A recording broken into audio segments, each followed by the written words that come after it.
Even today I'll discuss about solenoid. So first of all, what is solenoid? So solenoid is a device. First of all, it is just device to produce strong magnetic field, and all the magnetic field lines are parallel to each other. It means in this solenoid makes all the field lines are parallel to each other. मतलब इसके अंदर जितना भी field lines बनता है वो सभी एक दूसरे के parallel होते हैं. ठीक है. और इसमें एक मेन सबसे इम्पोर्टेंट बात है कि इसके आउटसाइड मैग्नेटिक फील्ड बनता ही नहीं है. वो क्यों नहीं बनता है, उसका क्या रीज़न है, उसी से रिलेटेड हम लोग इसमें क्या करेंगे, डिस्कस करेंगे. ठीक है, तो देखते हैं. So first of all will discuss about construction of the solenoid. इसके कंस्ट्रक्शन पे डिस्कस करते हैं कि इसका कंस्ट्रक्शन किस टाइप का होता है. तो सबसे पहले हम लोग को लेना है एक इंसुलेटर, और इंसुलेटर जो होगा वो होना चाहिए होलो सिलेंड्रिकल शेप का होना चाहिए. होलो सिलेंड्रिकल, हम रेक्टेंगुलर शेप का भी ले सकते हैं, बट बीच में क्या होना चाहिए, होलो होना चाहिए. ठीक है, यदि बीच में होलो है, बीच में होलो होना चाहिए और ऊपर से इंसुलेटर, मतलब पेपर का, मान लो एक पेपर है हमारे पास और पेपर को बेंड करके एक सिलेंड्रिकल शेप दे दी, और उसी के ऊपर हमको तार को क्या करना है, वाउंड करना है. उसी के ऊपर तार को लपेटा मारना है. ठीक है, उसके ऊपर तार को लपेट देना है.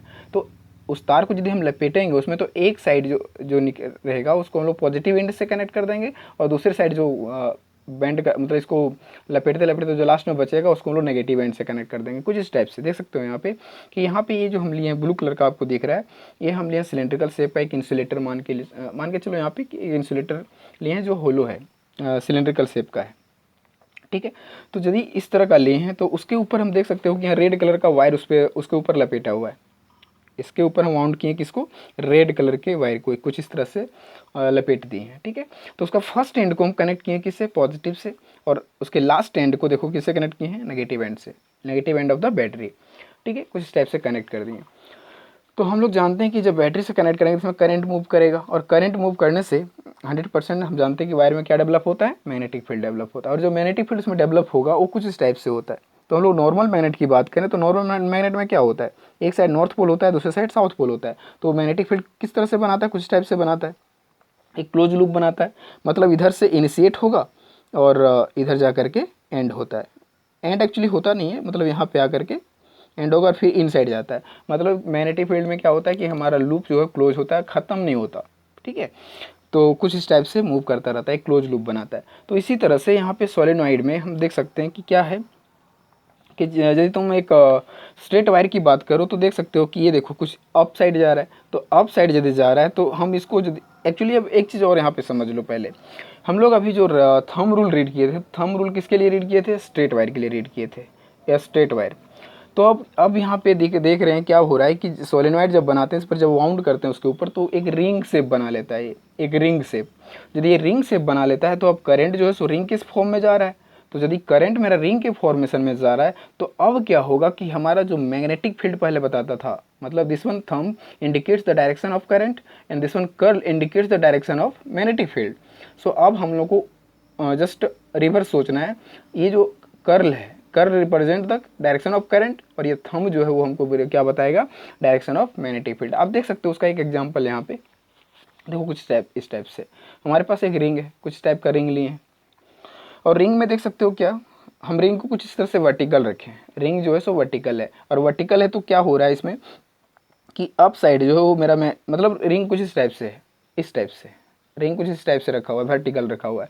तो ऐसे में देख सकते हो यहाँ पे एक्चुअली दो इंडिकेशन आपको मैं बता दूं. सबसे पहले इस टाइप का यदि सर्कल टाइप से होगा, सर्कल टाइप ऐसे सर्कल बना रहेगा और उसके ऊपर एक इस टाइप से छोटा सा पॉइंट रहे इस टाइप से, तो इसका मतलब है कि जो मेरा करंट हो या मेरा करंट का डायरेक्शन हो या फिर फील्ड का डायरेक्शन हो, इसका मतलब होता है आउटवर्ड, मतलब अंदर से ऊपर बाहर की तरफ आ रहा, बाहर की तरफ आना का इंडिकेशन इसका मतलब है. ठीक है, और यदि इन साइड जा रहा हो तो इन साइड का इंडिकेशन क्रॉस होता है, कुछ इस टाइप से cross. Cross means in side, in side, और इसका मतलब होता है आउटसाइड. ठीक है, दो इंडिकेशन यहाँ पे हम लोग को समझना बहुत इंपॉर्टेंट है. एक सर्कल का मतलब है, एक डॉट का मतलब है आउटसाइड, और एक क्रॉस का मतलब है इनसाइड. तो यहाँ पे जो हम वर्टिकल एक रिंग क्रिएट किए हैं, यहाँ पे वर्टिकल रिंग जो लिए हैं उसमें देख सकते हो कि अप साइड जो है मतलब करंट का डायरेक्शन कुछ इस टाइप से है, कुछ इस टाइप से. तो ये जो अपर पोर्शन है वो हमको क्या रिप्रेजेंट कर रहा है कि जो करंट का डायरेक्शन है वो क्या है, अप इधर है, आउटवर्ड, मतलब करंट का डायरेक्शन कुछ इस टाइप से आउटवर्ड हो रहा है. और यहाँ पे क्या होगा, यदि 100% वहाँ आउटवर्ड है तो यहाँ पे क्या होगा, इनवर्ड होगा. एक रिंग है, यदि इस तरह से वर्टिकल है तो यदि उधर से आउटवर्ड हो रहा है तो ये तो घूमेगा इसे और इनवर्ड इस साइड से, इस तरफ क्या हो जाएगा, इनवर्ड। तो यहाँ पे हम देखो डॉट से रिप्रेजेंट कर दिए हैं और यहाँ पे क्रॉस से रिप्रेजेंट किया हुआ है, ठीक है। तो इसमें मैग्नेटिक फील्ड का डायरेक्शन क्या होगा, तो देख सकते हो इस तरह से। अब देखो ये मेरा आउटवर्ड हो रहा है उधर, तो ये क्या है, थंब इधर इंडिकेट कर रहा है, मतलब थंब रिप्रेजेंट कर रहा है magnetic field. This one thumb indicates, Maxwell का जस्ट अपोजिट रूल है, स्क्रू रूल भी बोलते हैं, बट स्क्रू रूल से हमको फिलहाल अभी मतलब नहीं, हम लोग को thumb rule, Maxwell thumb rule ही देख लो। थंब में क्या रिप्रेजेंट कर रहा है, this one curl indicates the direction of magnetic current, direction of electric current. ए अभी डायरेक्शन ऑफ इलेक्ट्रिक करंट को रिप्रेजेंट कर रहा है, and this one thumb represent the direction of magnetic field. तो ए रिंग के लिए स्पेशली होता है, ठीक है, रिंग में अपोजिट हो जाता है हमारा, ये कंसेप्ट को माइंड में आपको रखना है। तो ऐसे कंडीशन में देख सकते हो कि मैग्नेटिक फील्ड यहाँ पे आउटवर्ड है, तो आउटवर्ड है तो डायरेक्शन ऑफ मैग्नेटिक फील्ड क्या होगा, ये कुछ इस टाइप से सर्कल बनाएगा, कुछ इस टाइप से क्लोज लूप बनाएगा। तो यहाँ पे हम क्लोज लूप बना के आपको रखे हैं पहले से ही, तो देखो ये कुछ इस टाइप से क्लोज लूप बनाएगा, मतलब इधर मैग्नेटिक फील्ड जा रहा है, लेफ्ट टू राइट जा रहा है क्योंकि अपवर्ड है, देख सकते हो। तो ये फिर ऐसे मूव करेगा इस तरह से, फिर भी तो मेरा मैग्नेटिक फील्ड इधर ही रहेगा। तो देखो अप साइड की बात करें तो कुछ इस टाइप से क्लोज लूप बनाएगा, और डाउन साइड की बात करें तो कुछ इस टाइप से क्लोज लूप बनाएगा, कुछ इस टाइप से, ठीक है। डायरेक्शन यहाँ पे चेंज होने वाला नहीं है। तो कुछ इस टाइप से हमारा रिंग में मैग्नेटिक फील्ड बनता है। तो उसी तरह से हमारा सोलेनॉइड में भी मैग्नेटिक फील्ड बनेगा। तो सोलेनॉइड में आप देख सकते हो कि करंट का डायरेक्शन किस तरह से है। आप देखो इधर नीचे से जा रहा है, नीचे से ये तार जो रेड कलर का वायर है वो नीचे से ऐसे गया और ऐसे बाहर निकल रहा है, ऐसे इस तरह से बाहर निकल रहा है। तो मैग्नेटिक फील्ड का डायरेक्शन किधर होगा, इधर ही होगा। तो देखो ये है मेरा मैग्नेटिक फील्ड का डायरेक्शन, इधर, इधर से आउटवर्ड हो रहा है, इधर से क्या होगा, इन होगा। यदि हम एक नॉर्मल मैग्नेट की तरह सोचें तो कुछ इस टाइप से होगा कि इधर से सोलेनॉइड, यहाँ से मैग्नेटिक फील्ड आउट होगा और यहाँ पे फिर इसके अंदर क्या होगा, इन होगा। मतलब this one point will be north, this one point will be south, ठीक है। कुछ इस टाइप से हमारा रिप्रेजेंटेशन होगा एक सोलेनॉइड के लिए। तो एक्चुअली हमको ये सोलेनॉइड से क्या पता करना है कि इसमें आखिर इसको हम क्यों, मतलब सोलेनॉइड को हम लोग रीड कर रहे हैं। तो एक रिंग में भी तो हमारा मैग्नेटिक फील्ड डेवलप हो जाता है, बट इसमें क्या होता है कि लॉट ऑफ रिंग्स होते हैं, बहुत सारे रिंग हम लोग बना लेते हैं। तो उससे क्या होता है ना कि उसका मैग्नेटिक फील्ड बहुत ज़्यादा स्ट्रॉन्ग हो जाता है। ऐसा क्यों होता है, किस तरह से स्ट्रॉन्ग होता है, उसी को हम लोग को सबसे पहले समझना है कि आखिर मैग्नेटिक फील्ड इसका स्ट्रॉन्ग क्यों बनता है, एक सोलेनॉइड का मैग्नेटिक फील्ड स्ट्रॉन्ग क्यों बनता है और पैरेलल टू ईच अदर क्यों बनता है, मतलब उसके अंदर जो जितना भी मैग्नेटिक फील्ड बनता है वो पैरेलल ही क्यों बनता है। तो उसी को समझना है। तो देखो सबसे पहले हम लोग यहाँ पे जो डिस्कस किए वो एक रिंग के लिए डिस्कस किए थे, वो क्या था, magnetic field, view of magnetic field for single ring. Single ring में देख लिए हम लोग कि मैग्नेटिक फील्ड किस तरह से बन रहा है। अब उसी तरह से एक पैरेलल देखो, यहाँ पे एक्चुअली देख रहे हैं कि पहला फिर दूसरा रिंग फिर तीसरा रिंग एक दूसरे के पैरेलल रिंग्स हैं सब।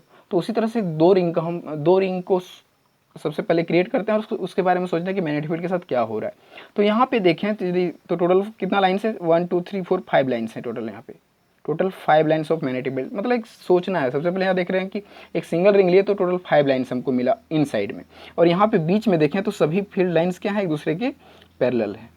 All the field lines are parallel to each other on the mid point.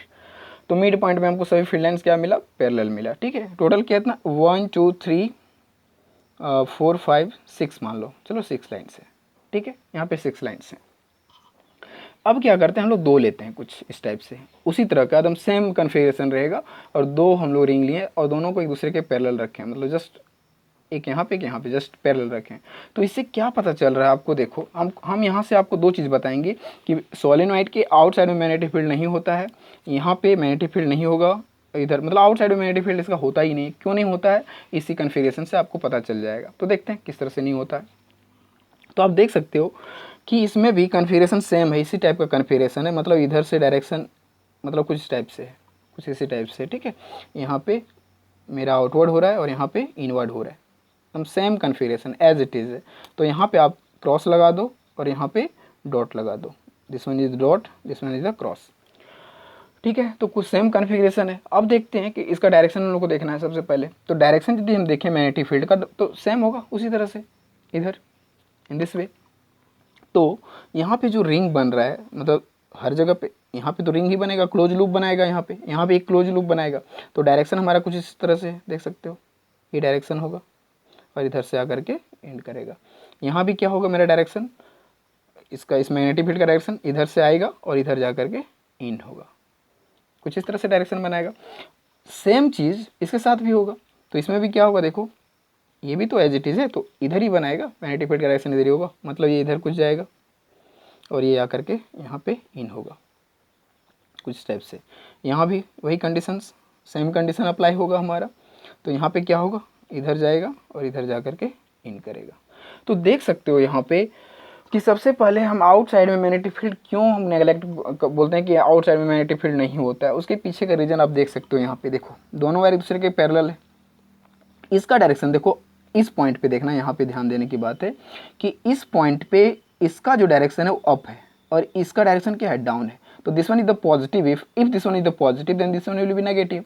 और ये दोनों एक दूसरे के स्ट्रेंथ को क्या कर देगा, नेगलेक्ट कर देगा। मतलब दोनों का जो यहाँ पे मैग्नेटिक फील्ड का जो वैल्यू होगा वो एक दूसरे को क्या करेगा, कैंसिल आउट कर देता है। उसी तरह से यहाँ भी देख सकते हो, ये डाउनवर्ड है तो ये अपवर्ड है, मतलब यहाँ का मैग्नेटिक फील्ड क्या हो जाएगा, कैंसिल आउट हो जाएगा। मतलब आउटर मोस्ट में जितना भी मैग्नेटिक फील्ड होगा वो हमारा क्या होगा, नेग्लेजिबल होता है एक सोलेनॉइड के लिए। तो सोलेनॉइड में तो रिंग ही बनता है ना, lot of rings, n rings बनते हैं हमारे, उसमें बहुत सारे रिंग, हम वो डिपेंड करता है कि रिंग आप कितना क्रिएट कर रहे हो, उसके अकॉर्डिंग हमारा मैग्नेटिक फील्ड स्ट्रॉन्ग होता है।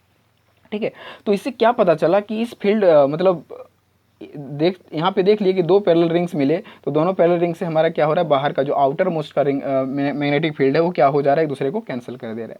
तो हमारा सोलेनॉइड में जो यहाँ पे मैग्नेटिक फील्ड बनेगा, इसके पैरेलल मतलब यहाँ पे जितना भी मैग्नेटिक फील्ड बनेगा इसके आउटर मोस्ट में, वो सब क्या हो जाएगा, कैंसिल आउट हो जाएगा। मतलब इस सोलेनॉइड में जो मैग्नेटिक फील्ड बनेगा वो सिर्फ और सिर्फ इन साइड ऑफ द सोलेनॉइड बनेगा और सभी पैरेलल्स बनेंगे, एक दूसरे के पैरेलल बनेंगे।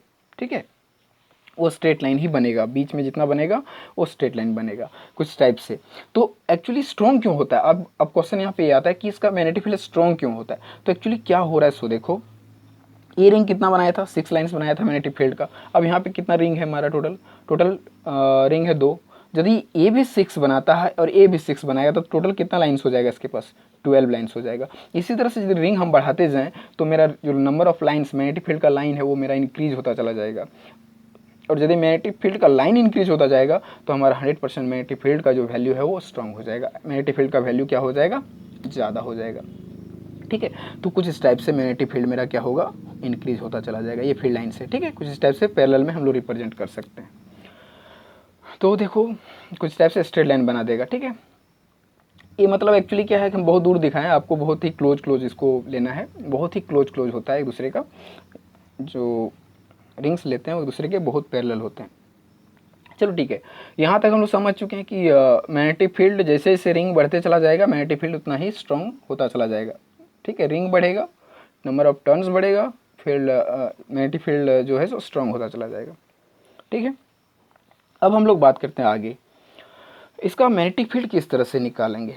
हम लोग को सबसे पहले भी क्या पता चला कि solenoid is a device to produce strong magnetic field and all the magnetic field lines are parallel to each other। मतलब inside of the solenoid magnetic field will be stronger and outside of the magnetic field is zero। मतलब outside में जो magnetic field है वो क्या होता है, zero होता है।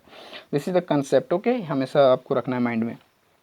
अब क्या करते हैं, इसका थ्योरी कैसे हम लोग सॉल्व करें, एम्पियर सर्किट लॉ से ही हम लोग इसको सॉल्व करेंगे, उसी के लूप को लेकर के।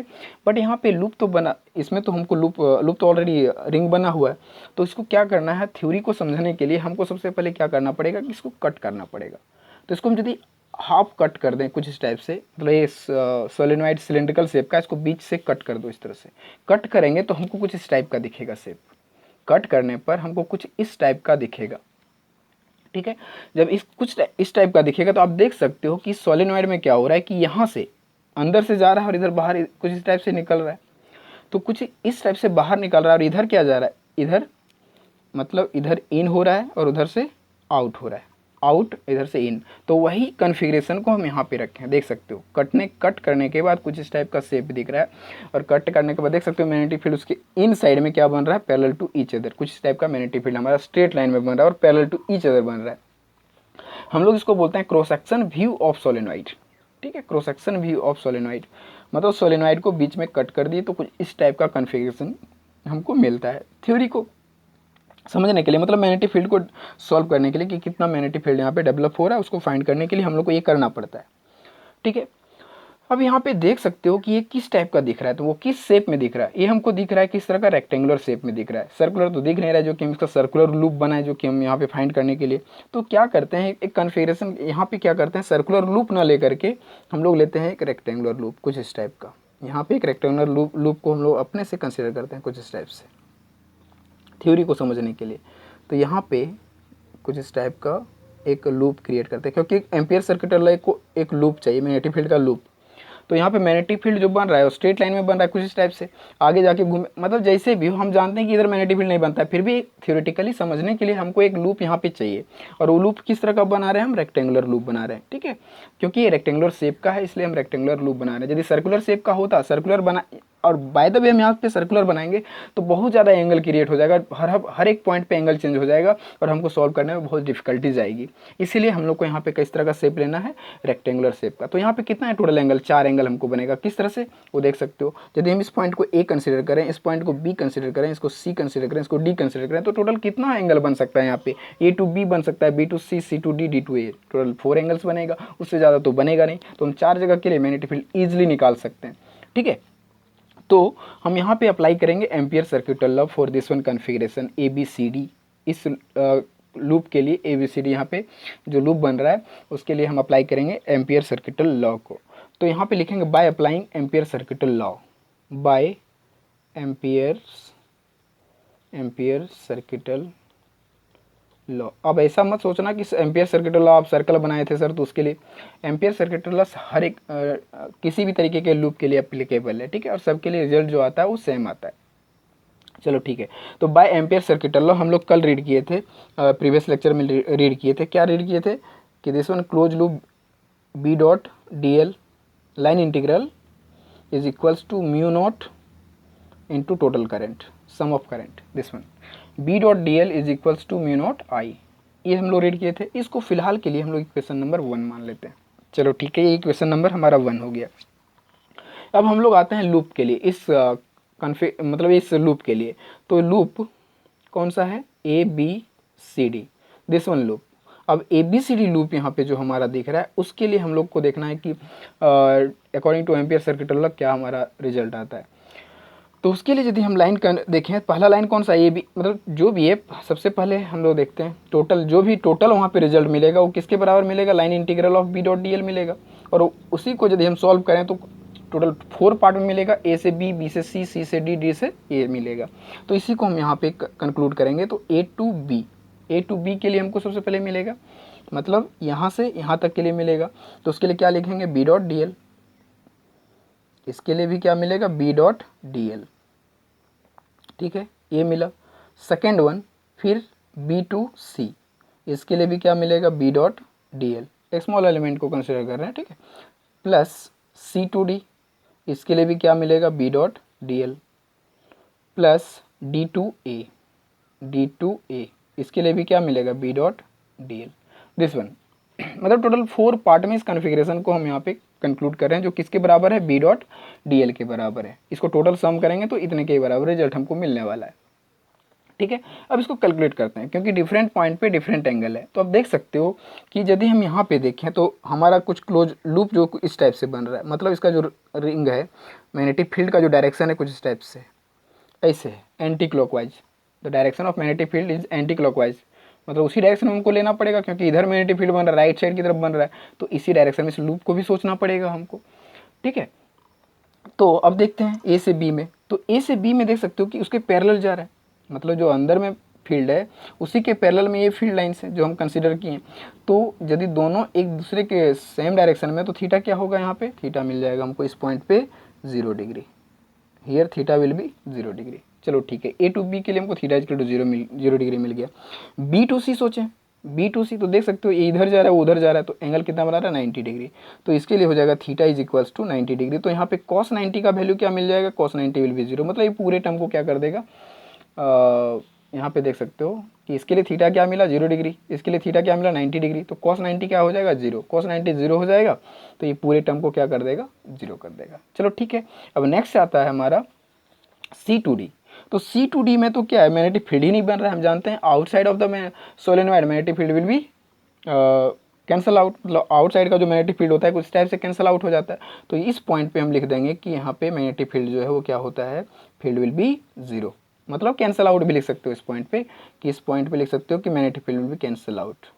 इस पॉइंट पे मैग्नेटिक फील्ड डायरेक्ट 0 लिखो ना, सबसे बेटर रहेगा कि मैग्नेटिक फील्ड यहाँ पे क्या होता है, 0। यदि मैग्नेटिक फील्ड 0 होता है तो पूरे टर्म क्या हो जाएगा, 0 हो जाएगा। तो C2D विल बी 0।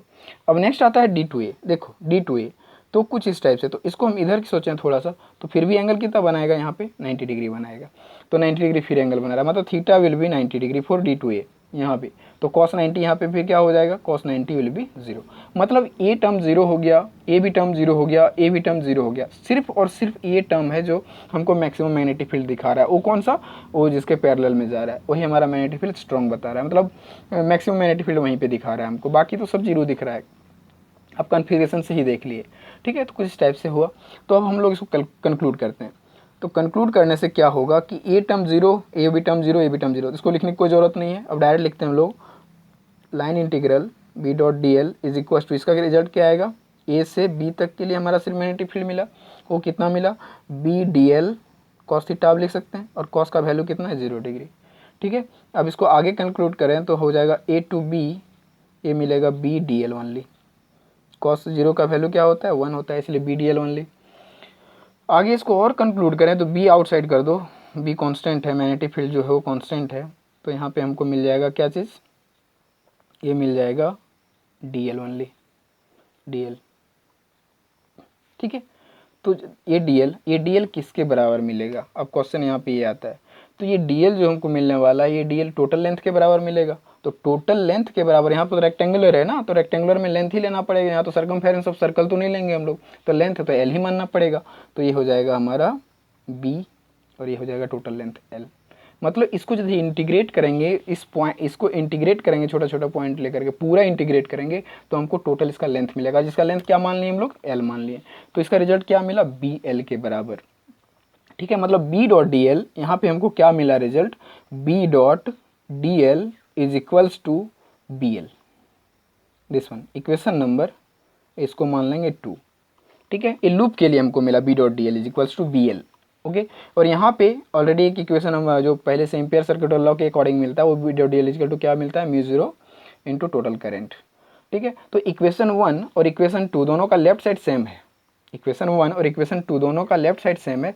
तो हम लोग क्या कर सकते हैं कि दोनों के इक्वेट कर सकते हैं, दोनों इक्वेशन को यदि इक्वेट करेंगे तो B L is equal to क्या मिलेगा, म्यू नॉट आई मिलेगा। तो यहाँ लिखते हैं हम लोग फ्रॉम इक्वेशन 1 एंड 2, ठीक है। तो यहाँ से हमको रिजल्ट मिलेगा B L is equals to क्या मिलेगा, B L is equals to mu 0 I, कुछ इतना मिला म्यू 0 आई। बट ये जो है वो हमारा कुछ ही रिंग के लिए है। टोटल करंट यदि हम बात करें यहाँ पे, तो देखो थोड़ा सा समझते हैं हम लोग। यदि एक रिंग होगा तो 1 आई होगा, 2 रिंग होगा तो 2 आई होगा, 3 रिंग होगा तो 3 आई होगा। लेकिन यदि n रिंग होगा, आई मीन n टर्न्स हो, तो रिंग जो हमारा करंट हो जाएगा वो n आई के बराबर होना चाहिए फॉर n टर्न्स। तो यहाँ पे आप चाहो तो इंक्लूड कर सकते हो फॉर n टर्न्स। तो n टर्न यदि हम बोलें तो B L is equals to, हमको क्या रिजल्ट मिलेगा यहाँ पे, n टर्न्स के लिए बी एल जो मिलने वाला है, B L is equals to mu 0 N I, this one is the current, total current for n turns, B L is equals to mu 0 N I, ठीक है।